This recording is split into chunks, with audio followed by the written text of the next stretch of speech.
নির্বাচনী ফলাফল প্রক্রিয়ার বিশ্বাসযোগ্যতা নিয়ে সন্দেহ প্রকাশ জামায়াতে ইসলামীর। নির্বাচনী ফলাফল ঘিরে প্রক্রিয়া নিয়ে অসন্তুষ্টি জানিয়েছে বাংলাদেশ জামায়াতে ইসলামী। শুক্রবার ১৩ ফেব্রুয়ারি দলটির ভেরিফাইড ফেসবুক পেজ থেকে এক পোস্টের মাধ্যমে এমন প্রতিক্রিয়া জানানো হয়েছে। ফেসবুক পোস্টটি হুবহু নিচে তুলে ধরা হল।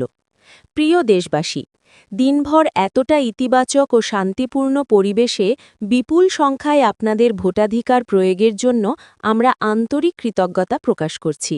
তবে নির্বাচনের ফলাফল ঘিরে প্রক্রিয়া নিয়ে আমরা সন্তুষ্ট নই।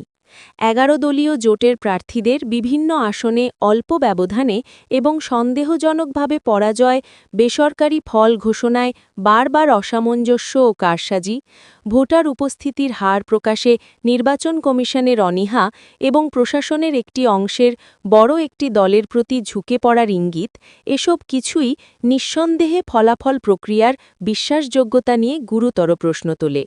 তাই আমরা সবাইকে ধৈর্য ধরার এবং ১১ দলীয় জোটের আনুষ্ঠানিক কর্মসূচির জন্য অপেক্ষা করার আহ্বান জানাচ্ছি।